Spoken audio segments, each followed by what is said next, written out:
Well, hello everyone. Welcome to another one of our videos for my private practice owners out there who are interested in learning more about building a thriving private practice.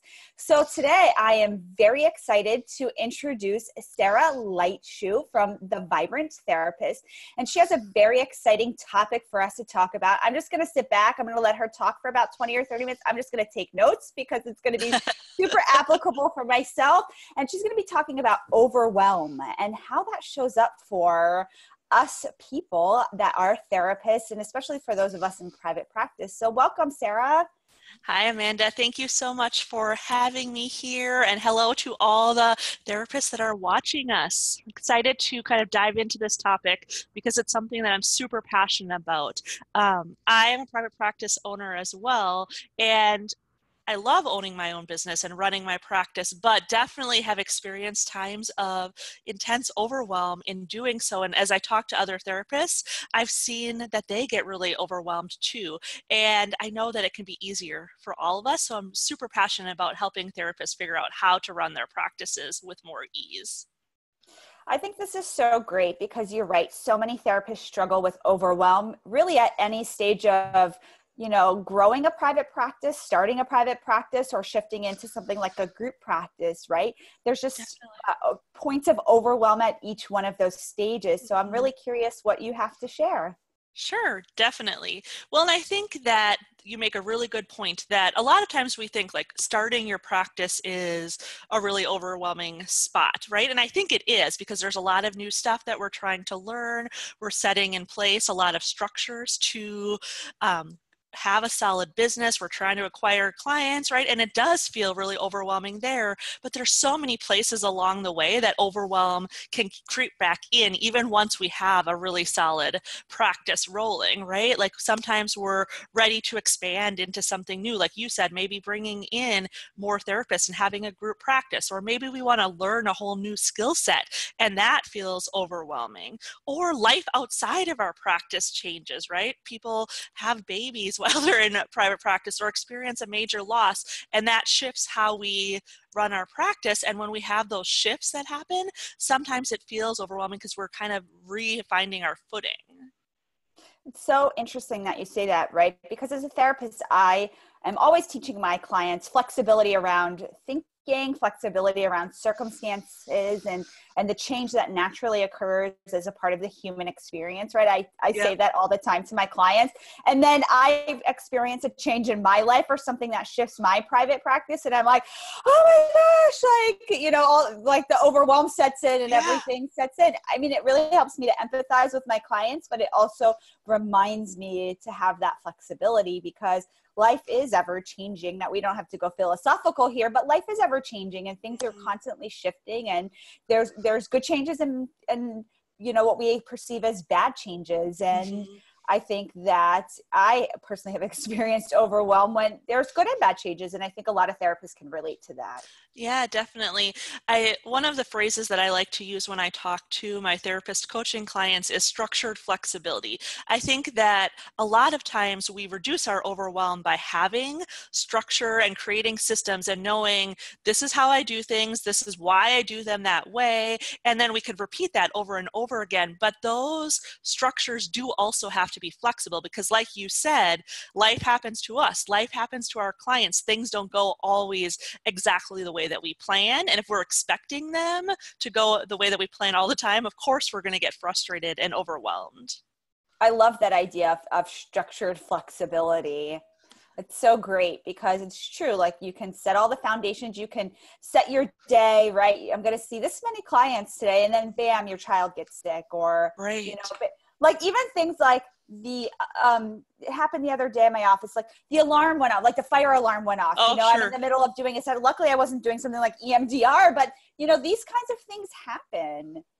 Definitely. And as we're recording this, we're in like the midst of a really bad weather stretch here in Minnesota. So we've had so many days that I've had clients not coming. I had a flat tire earlier this week, and it just feels like thing after thing, right, is blocking me from seeing my clients, which can be really frustrating.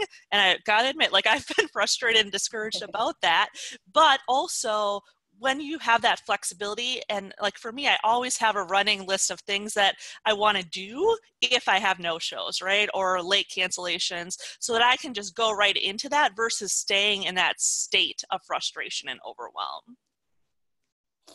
I'm curious how you define overwhelm. And I know it's a really personal experience. I'm sure everybody kind of defines it differently, but when you're using that term, how does that show up? What are your thoughts on that? Yeah, definitely. For me, a lot of times when I'm thinking of overwhelm, I'm thinking of feeling like you have a million things to do, but you're not getting anywhere. You're pulled in a lot of different directions and you're not even sure where to go, where to start, right? You have this never-ending to-do list, and that causes anxiety. I think when you're really overwhelmed, there's part of me that believes being a business owner is being able to tolerate incompleteness and not having everything done all the time, right? Because there's always more we could do. But I think when we're in a state of overwhelm, we're not able to tolerate that as well. So those are kind of the things that come to mind for me when I'm thinking about the therapist that I work with and my own experience of being overwhelmed. The other thing that happens for me when I'm really overwhelmed is I start feeling really disconnected in pretty much all aspects of my lives. Like I feel disconnected with my therapy clients and my supervisees. I feel disconnected with my family. I feel like I'm always trying to think about what I need to be doing next and not really present in whatever I'm doing in that moment. Yeah, I think that's an important signal for therapists, is that they may feel connected maybe at home, but if they're not feeling connected to their clients or vice versa, like to really look for where that disconnect is showing up, because it might be a sign that there's some overwhelm, even if it's not with their practice. It might be outside of their life, Right. you know, outside of their practice, but it might be in their lives that the overwhelm is being created. So it doesn't have to be, what I hear you saying is, it doesn't have to just be that they're overwhelmed with clients, or that they're overwhelmed with the finances, or they're overwhelmed with the marketing. Right. Maybe they're overwhelmed with something that's happening outside of their practice. Absolutely. Yeah, no, I'm so happy that you got that, Amanda, because that's the very first thing that I really try to help my clients with. And for myself, when I start to feel myself feeling overwhelmed, I really encourage people to slow down and figure out what actually is contributing to the overwhelm.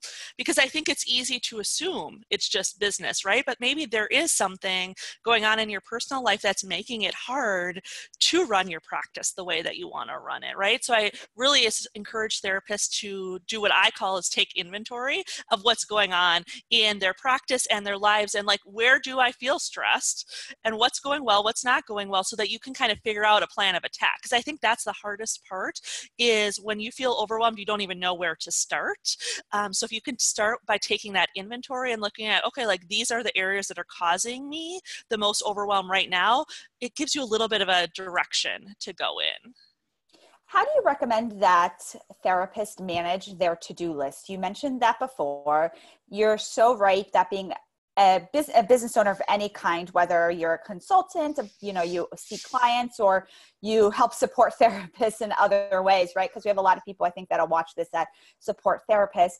Is For sure. that there, you know, you have a never-ending to-do list. Like I could literally go through my emails and get everything done that I need to get done, and then I'll take a look at my website. I'm like, oh, I probably need to update all of this copy, right? Or I just could write a blog post. I don't think it never stops. Not in a doom and gloom kind of way, but there's always ways to go up, kind of like Maslow's hierarchy of needs, right? You can always like move up. Like once you have your website, then you can write, you know, better content, then you can add SEO, then you can always be doing stuff. And so and then you're going to decide you want to do something else, right? And then you're like new color scheme, new pictures. Right, definitely. Well, I really try to steer away from a massive to-do list. I don't think that it's really a functional tool to use, but one thing I do encourage my clients to do is, if they feel anxious about forgetting things that they want to do, I encourage them to do like a brain dump. So it does end up being like a really big list of things they want to do, but then from there, we choose what are your top priorities. And I really try to help my clients come back to like, what is their vision for their practice? Because that can help us decide what the top priorities are. And each given week, I really try to encourage my clients to choose just like one or two areas of focus for the week, and trust that, you know, we're going going to get back to the other things on that brain dump later. But if we try to do it all at once, we're not going to get anywhere. We're going to feel like we're spinning our wheels. Nothing's ever complete enough. Whereas if we can break it into smaller steps, we can make progress each week. Yeah, I love how you talked about the vision for the practice. Mm-hmm. I know even when I'm planning things or doing things, I can get stuck in the minutia, right? I think we all get there. Like, we're like, I need to do these little tiny things. But it really goes back to what is the vision for your private practice. Mm-hmm. You know, I'm a firm believer in having a business plan for private practice. It's Sure. kind of one of my passions. And Yeah. the first thing you do when you write a business plan really is like create a vision. And I think that's so valuable for therapists to do, because you're always going to, whenever you're making decisions, you're always going to go back to that vision, right? What's your vision? What are you wanting to do? Is this in line with your vision? Like, hey, you could buy this advertisement, but does it go along with your vision of, you know, creating these workshops? Right.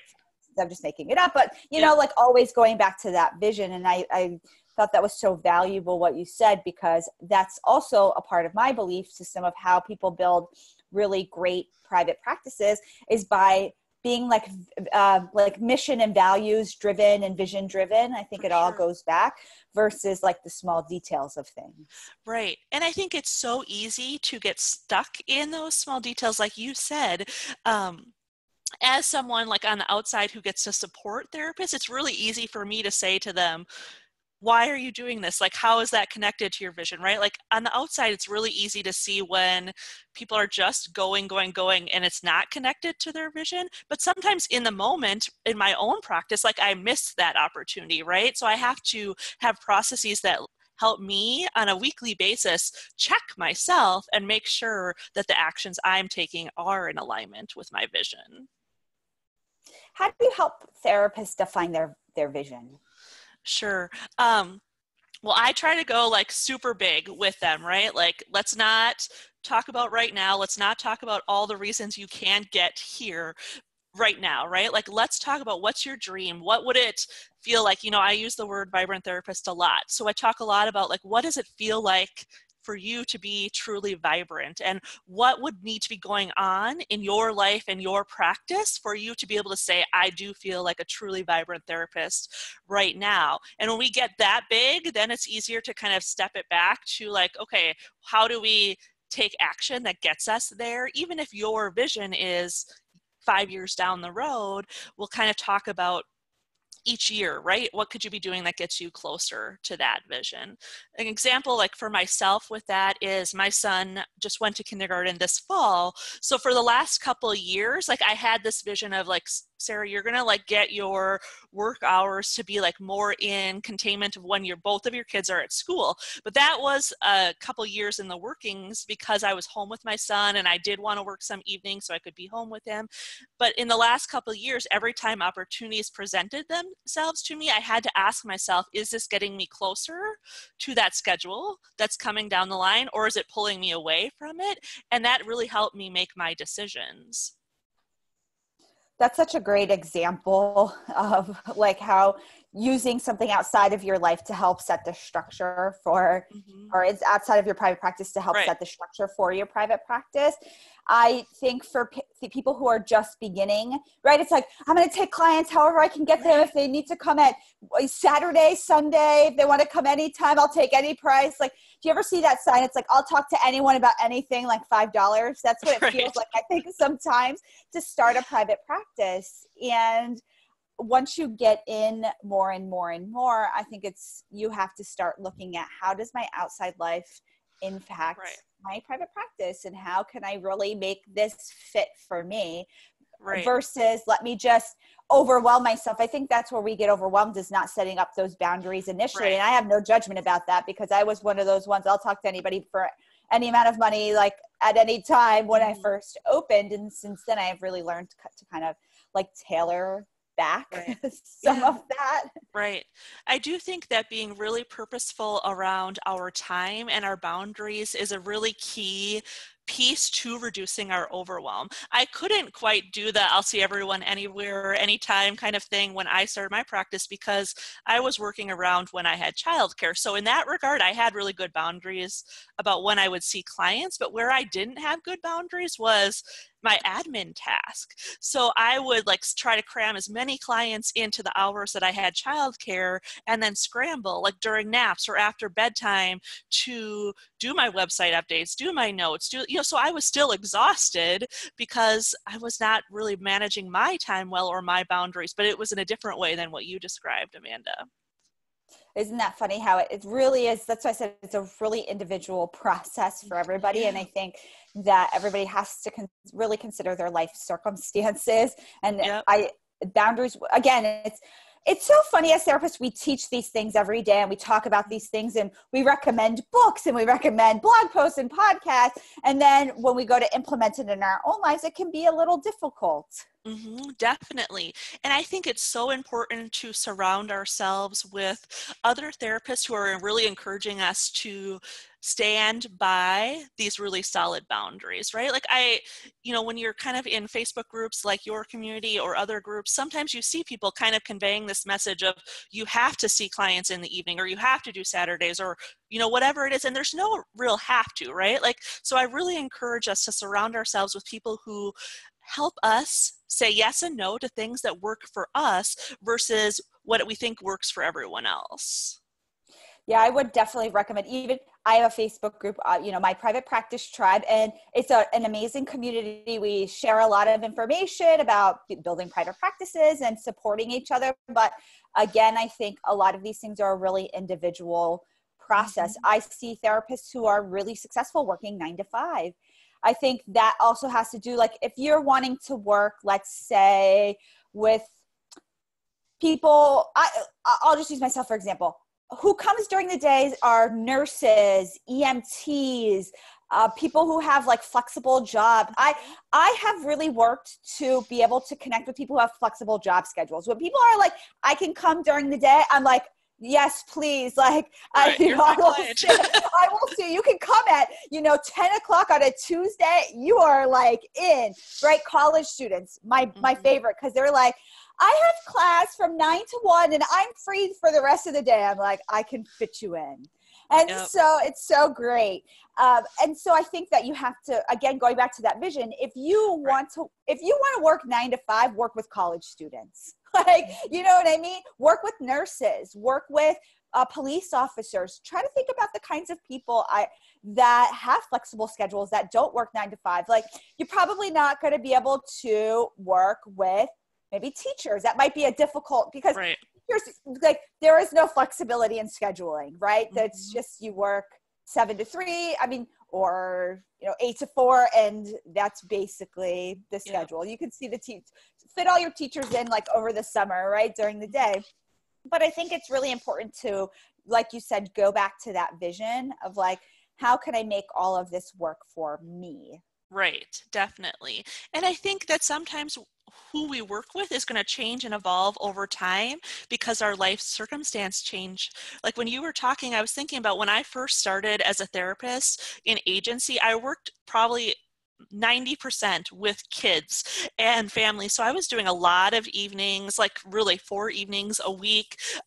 And it worked for me at that time because I didn't have kids. My husband had to work later anyways. So that worked for us. But when I became a mom and started my private practice and I didn't want to work so many evenings, I had to like come to terms with the fact that the type of client that I was going to see was going to end up shifting, and that I was really okay with that I still had something to offer to other clients, right? And a lot of passion to share there. But I felt guilty at first for starting to say, no, I'm not going to see clients in the evening, or no, I'm not going to see as many kids because it's not going to work for me. And I really had to get over that because there's a lot of wonderful therapists that can see those clients, but it was holding me back and making me feel stuck and overwhelmed because I couldn't figure out how to make my bigger vision work until I said no to certain types of clients that couldn't meet my scheduling needs.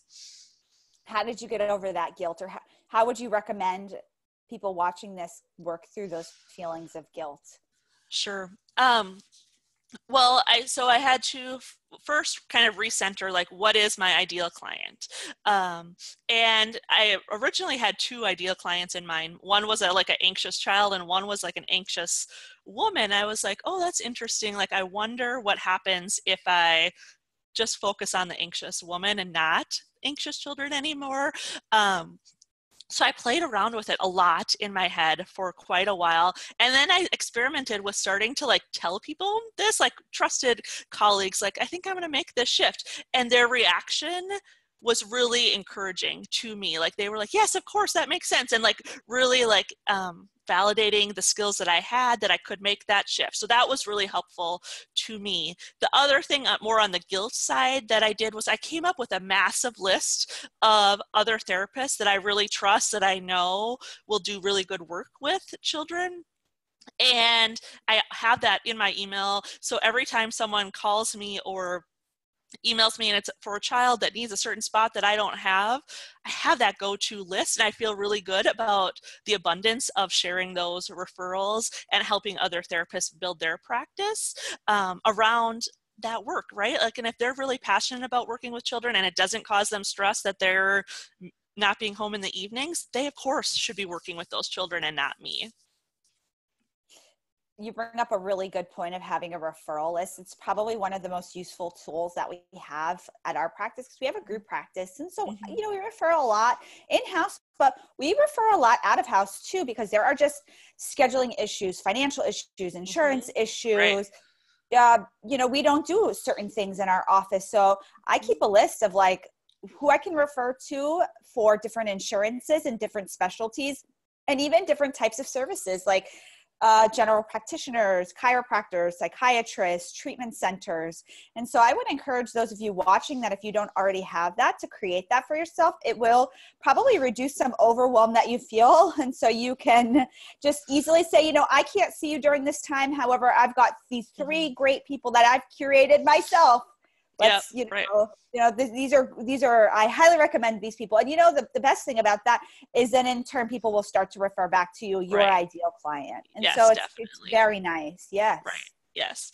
And I mean, that's totally something that I talk a lot about, is like, we really have to have systems around how we run our practice to make things easier. And the referral list is a perfect example. Like, if you have that go-to list that you've already looked up all the people's contact information and stuff, it's so easy when someone contacts you to just be like, here it is, right? Or copy and paste, versus scrambling, looking up people's contact information every time you have to make a referral. It's just a waste of your time. So you want to look for opportunities to create templates, create resource lists, create steps of processes that you take, so that you're not reinventing the wheel every single time a repeated activity comes up for you.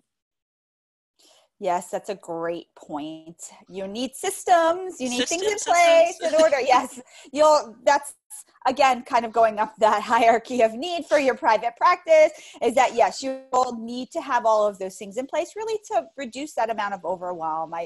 I love this conversation for us. I'm like, oh, what kind of systems can I put into place in my practice that I don't already have, right? It gets my brain going. And I love that, because I think it's, again, at every step, like I'm at the step where I've got a thriving solo practice, I've got a thriving group practice, and now I'm going to be shifting into some other things like consulting or, building my community.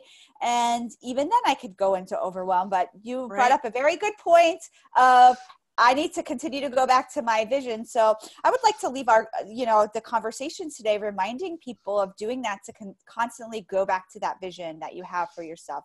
Do you have anything you want to kind of share about that vision, about overwhelm, as we close? Yeah, well, I love that. Go back to your vision. Give yourself permission for your vision to evolve over time. Don't feel super stuck to it, right? Like, commit to it, but if in the next couple of years you are feeling a pull to shift, go ahead and shift.